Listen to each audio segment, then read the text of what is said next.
The law of vibration. जिस तरह से लॉ ऑफ अट्रैक्शन हमें हमारी विश पूरी करने में मदद करता है, उसी तरह से लॉ ऑफ वाइब्रेशन भी हमारी लाइफ को ट्रांसफॉर्म करने में बहुत ही हेल्पफुल होता है।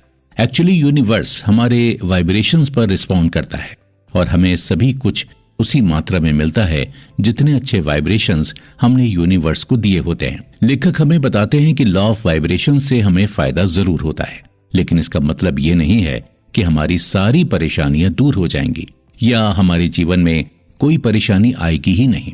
सब कुछ वक्त के साथ होता रहेगा, लेकिन लॉ ऑफ वाइब्रेशन को अपनी लाइफ में अप्लाई करने से हम अपने जीवन की डिफिकल्टीज को अच्छी तरह से कंट्रोल करने का रास्ता खोज ही लेते हैं। लेखक यहाँ प्रसिद्ध लेखक नेपोलियन हिल की कही बात का रेफरेंस देते हुए कहते हैं कि हम जो कुछ भी हैं वो हमारे अच्छे या बुरे विचारों के वाइब्रेशन की वजह से ही होते हैं, जो हम अपने आसपास के लोगों और वातावरण से अपने अंदर डेवलप करते हैं। अब लॉ ऑफ वाइब्रेशन को समझने के लिए लेखक हमें हमारे स्कूल के दिनों में लेकर जाते हैं। वो बताते हैं कि जिस तरह किसी भी चीज के सॉलिड, लिक्विड और गैस फॉर्म में होने पर उनमें मौजूद मॉलिक्यूलर लेवल के वाइब्रेशन से हमें उन चीजों के सॉलिड, लिक्विड या गैस के रूप में होने का पता चलता है। ये समझने में थोड़ा सा दिक्कत वाला काम लग रहा है, इसलिए इसे एक दूसरे उदाहरण से समझते हैं। हमारे आसपास बहुत सी आवाजें होती रहती हैं, लेकिन हम उन आवाजों में से केवल वही आवाजें सुन पाते हैं जो हमारे कान की फ्रीक्वेंसी को मैच करती हैं। वैसे हमारे कान 20 से 20,000 साउंड वाइब्रेशन ही सुन सकते हैं, और जो आवाजें इस साउंड वाइब्रेशन की लिमिट में नहीं आती हैं उन्हें हम नहीं सुन पाते हैं। ठीक ऐसा ही हमारे विचारों के वाइब्रेशन के साथ होता है। उनके साथ जैसे शब्द, जैसी फीलिंग्स और जैसे इमोशंस जुड़े हुए होते हैं, वैसे ही हमें अनुभव होने लगते हैं।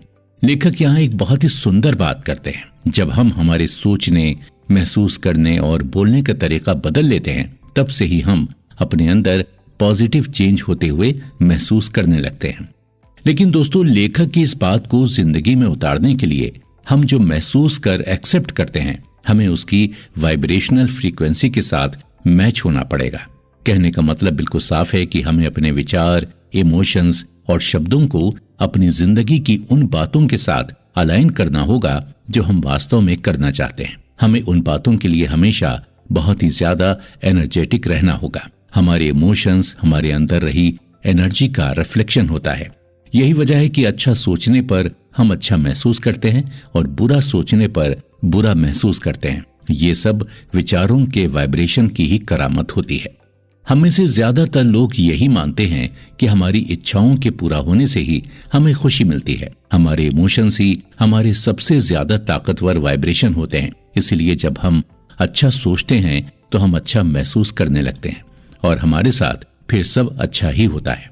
यदि हम लगातार अच्छी वाइब्स का अनुभव कर सकते हैं तो हम हमेशा अपने जीवन को पॉजिटिविटी से भरा हुआ पाएंगे।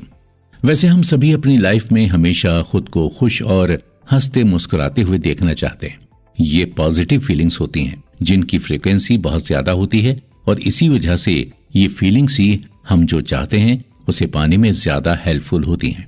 दूसरी तरफ हर्ट होने की फीलिंग्स, गुस्सा होना, इन सब की फ्रीक्वेंसी बहुत कम होती है, लेकिन इतनी ज्यादा निगेटिव होती है कि हम उन्हीं चीजों को अपनी तरफ अट्रैक्ट करने लगते हैं जिन्हें हम नहीं चाहते हैं। सेल्फ लव और अच्छे विचारों के वाइब्रेशन उतने ही ज्यादा बढ़ते हैं जितना हम इसे दूसरे लोगों को देते हैं।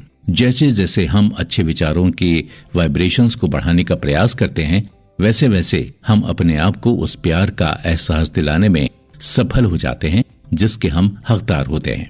हम जितना ज्यादा अच्छा महसूस करेंगे, उतनी ही अच्छी चीजों और पॉजिटिव इंसिडेंट्स को अपनी तरफ अट्रैक्ट करेंगे। इसका मतलब यह है कि लॉ ऑफ वाइब्रेशन के अनुसार हमें अच्छा महसूस करने के लिए वैसे ही स्ट्रॉन्ग और अच्छे विचारों के वाइब्रेशंस यूनिवर्स को देने होंगे, क्योंकि यूनिवर्स हमें केवल मैचिंग वाइब्रेशन ही लौटाता है।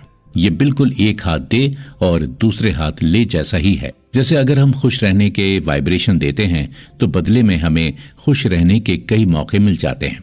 वैसे यहाँ एक बात पर ध्यान देने की बहुत जरूरत है, और वो बात है कि हमें दूसरों को खुश करने के लिए उन्हें इम्प्रेस करने की कोशिश ना करके खुद को ही अपने अच्छे विचारों के वाइब्रेशंस और अच्छे कामों से इम्प्रेस करना चाहिए।